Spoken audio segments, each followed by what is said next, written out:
नमस्कार दोस्तों। आज हम देखेंगे सामाजिक विज्ञान जो कि डीएलएड थर्ड सेमेस्टर का पंचम प्रश्न पत्र है। और यहाँ से हम देखेंगे परीक्षा उपयोगी महत्वपूर्ण प्रश्नोत्तर श्रृंखला।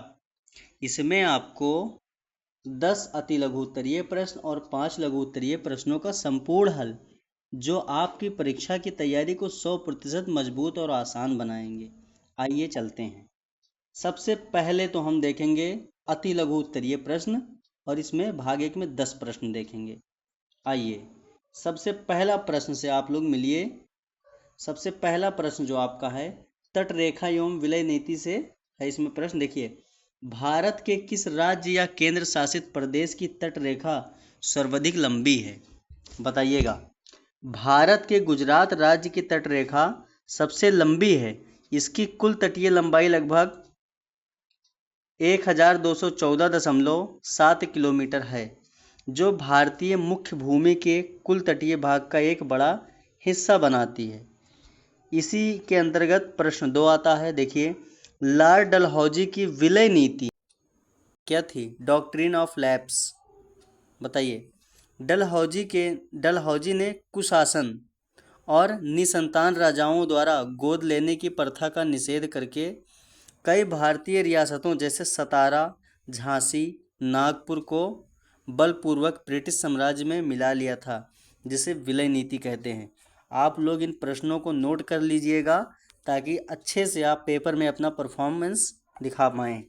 आइए और ध्यान रखिएगा, थर्ड सेमेस्टर जो आपका है बहुत ही ज़रूरी है। इसमें बैक नहीं लगना है आप सबका, और बैक लगवाना भी नहीं तो आपका 1 साल पीछे हो जाओगे।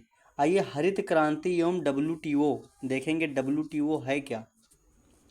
भारत में WTO हम पढ़ाएंगे अभी, लेकिन आपको कमेंट बॉक्स में इसका फुल फॉर्म लिखकर भेजना है। आइए, भारत में हरित क्रांति के जनक कौन माने जाते हैं? भारत में हरित क्रांति के जनक प्रख्यात कृषि वैज्ञानिक डॉक्टर M.S. स्वामीनाथन को माना जाता है। वैश्विक स्तर पर इसके जनक डॉक्टर नॉर्मन बोरलॉग हैं। ठीक है। आइए, WTO का पूरा नाम क्या है? वर्ल्ड ट्रेड ऑर्गेनाइजेशन है, जिसे हिंदी में विश्व व्यापार संगठन कहा जाता है। इसकी स्थापना 1 जनवरी 1995 कब? 1 जनवरी 1995 को अंतर्राष्ट्रीय व्यापार को विनियमित करने के लिए की गई थी। बहुत अच्छे अच्छे क्वेश्चंस आपको करवाए जा रहे हैं। और लाइक, सब्सक्राइब, शेयर ज़रूर करिए। लाइक तो सबसे पहले करिए अभी सभी लोग। देखिए, पुरंदर की संधि एवं चिपको आंदोलन, ये दोनों अपने आप में महत्वपूर्ण हैं। और हमने आपको मराठा साम्राज्य में पुरंदर की संधि पढ़ाई है, 1665 वाली। ठीक है ना। चलिए आगे देखते हैं। पुरंदर की संधि की 2 प्रमुख शर्तें कौन सी थी? कौन सी? 1665 ईस्वी में शिवाजी और जयसिंह के बीच हुई संधि की मुख्य शर्तें निम्नलिखित थी। जयसिंह मुगल साम्राज्य की तरफ से थे। किले सौंपना, शिवाजी ने अपने 23 किले, अवैध किले मुगलों को लौटाने पड़े। और शाही सेवा, शिवाजी के पुत्र संभाजी को मुगल दरबार में 5000 का मनसबदार स्वीकार करना पड़ा। याद रखिएगा। चिपको आंदोलन किससे संबंधित है? चिपको आंदोलन वनों की अंधाधुंध कटाई को रोकने के लिए चलाया गया एक प्रसिद्ध पर्यावरण आंदोलन है। यह 1970 के दशक में उत्तराखंड गढ़वाल क्षेत्र में सुंदरलाल बहुगुणा के नेतृत्व में शुरू हुआ था, जहां लोग पेड़ों से चिपक जाते थे और पेड़ को काटने नहीं देते थे। आइए अपनी अगली खबर पे चलते हैं। रैयतवाड़ी व्यवस्था एवं अभ्रक। ठीक है। अभ्रक के बारे में भी बताते हैं आपको क्या होता है। जैसे जो आप प्रेस करते हैं, है ना, उसकी तली में लगा होता है अभ्रक, अंदर रखा हुआ होता है ना। ये क्या होता है? ये कुचालक होता है। ठीक है। इससे करंट पास नहीं होता है। आइए देखते हैं, रैयतवाड़ी व्यवस्था या प्रथा क्या थी? रैयतवाड़ी, ध्यान रखिएगा, इम्पोर्टेंट है, आ सकता है। चलिए, यह ब्रिटिश शासनकाल में लागू की गई एक भू राजस्व प्रणाली थी। क्या थी? भू राजस्व प्रणाली थी। कब? ब्रिटिश शासनकाल में लागू की गई एक भू राजस्व प्रणाली थी जिसमें सरकार और कृषकों रैयत के बीच, कृषकों को रैयत भी बोला जाता है, ध्यान रखिएगा, सीधा संबंध था। इसमें जमींदार जैसे बिचौलियों का अस्तित्व नहीं था और किसान सीधे सरकार को लगान देते थे। ठीक है, रैयतवाड़ी व्यवस्था में जो किसान और ब्रिटिश शासनकाल में एक भू राजस्व प्रणाली थी जिसमें सरकार और कृषकों के बीच सीधा संबंध होता था और जो किसान होते थे, कृषक होते थे, वे सरकार को सीधा लगान देते थे, बिचौलियों से नहीं मतलब था। अभ्रक, जिसको माइका भी बोलते हैं, के उत्पादन में भारत का विश्व में क्या स्थान है? अभ्रक के उत्पादन में भारत का विश्व में प्रथम स्थान है। बहुत इंपॉर्टेंट है, आप लोग ध्यान रखिएगा। जो अभ्रक है, माइका है, इसका विश्व में प्रथम स्थान भारत का है। भारत में विशेष रूप से सीट अभ्रक का सबसे बड़ा उत्पादक देश है। भारत में राजस्थान, आंध्र प्रदेश और झारखंड इसके प्रमुख उत्पादक राज्य हैं। राजस्थान, आंध्र प्रदेश, झारखंड, ध्यान रखिएगा। आइए हम अपने प्रश्न नंबर 8 और 9 पर चलते हैं। यहाँ पे देखिए, जहांगीर महल एवं प्रारूप समिति बताया गया है। ठीक है, जहांगीर महल कहाँ स्थित है और इसका निर्माण किसने करवाया था? आइए, जहांगीर महल आगरा के किले आगरा फोर्ट में स्थित है, यानी कि जो आगरा का किला है उसमें स्थित है जहांगीर महल। इस सुंदर महल का निर्माण मुगल सम्राट अकबर ने अपने पुत्र जहांगीर सलीम के रहने के लिए करवाया था। इसमें हिंदू और इस्लामी वास्तुकला का मिश्रण है। संविधान सभा के प्रारूप समिति के अध्यक्ष कौन हैं? आप सभी जानते होंगे, डॉक्टर भीमराव अंबेडकर। संविधान सभा की प्रारूप समिति ड्राफ्टिंग कमेटी के अध्यक्ष डॉक्टर भीमराव अंबेडकर थे। इस समिति का मुख्य कार्य स्वतंत्र भारत के संविधान का प्रारूप तैयार करना था। आइए हम देखते हैं यहाँ पर भाग 2, जिसमें लघु उत्तरीय प्रश्नों को देखेंगे। 5 लघु उत्तरीय प्रश्न और उनके संपूर्ण विस्तृत उत्तर को हम आपको करवाएंगे। आइए हम अपने पहले प्रश्न पे चलते हैं। क्या है? लॉर्ड विलियम बेंटिंक के सामाजिक सुधार क्या हैं? लॉर्ड विलियम बेंटिंक के प्रमुख सामाजिक सुधारों को स्पष्ट कीजिए। आइए, क्या क्या थे? 1, 2, 3। ठीक है, इनको स्पष्ट करते हैं। सती प्रथा का अंत। राजा राम मोहन राय के सहयोग से बेंटिंक ने 1829 में, है ना, नियम 17 के तहत सती प्रथा को अवैध और दंडनीय अपराध घोषित किया। 1829 में, ध्यान रखिएगा, सती प्रथा को 1829 में, है ना, अवैध घोषित किया।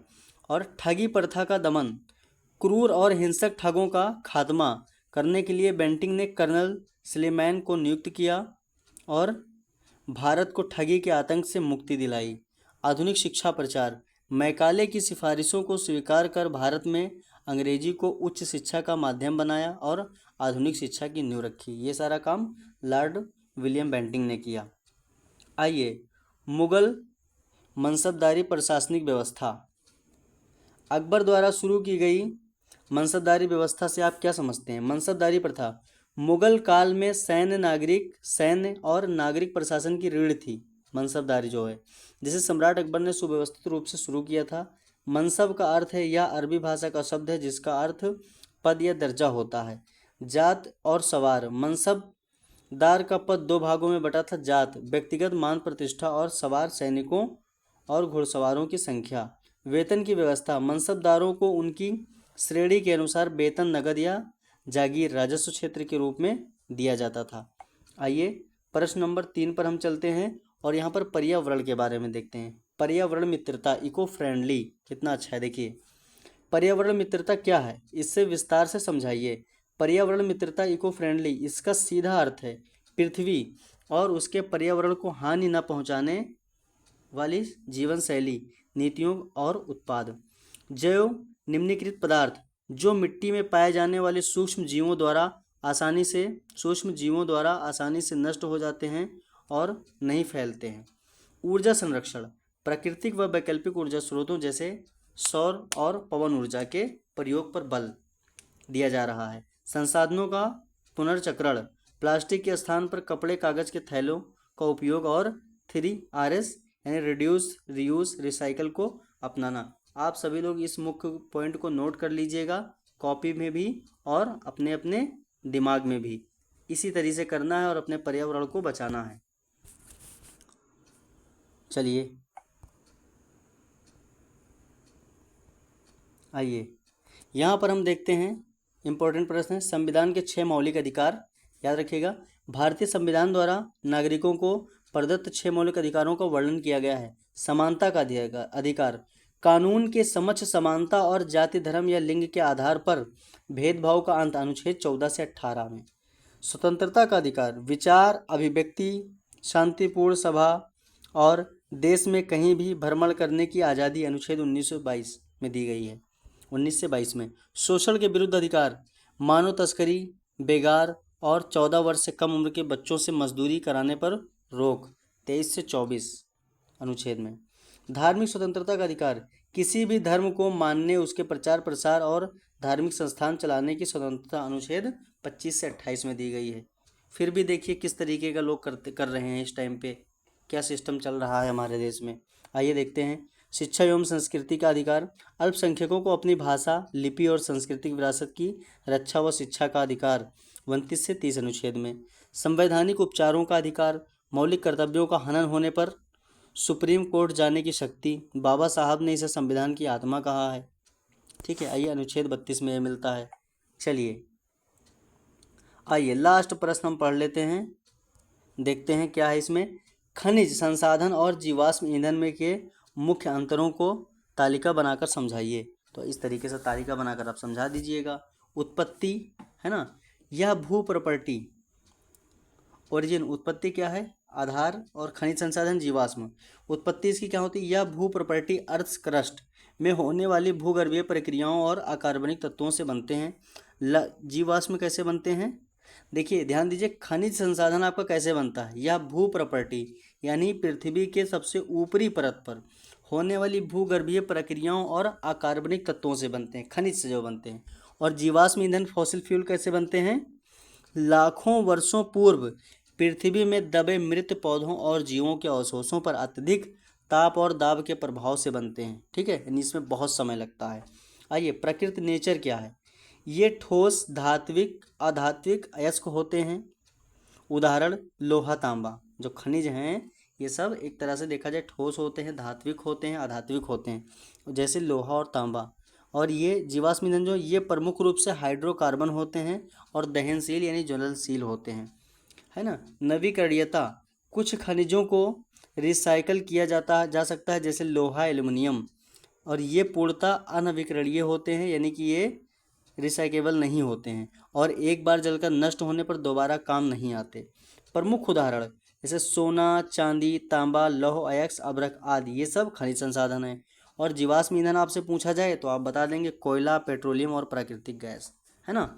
ये नोट कर लीजिएगा, ये इम्पोर्टेंट क्वेश्चन है आपका। ठीक है, ये नोट कर लीजिएगा आप।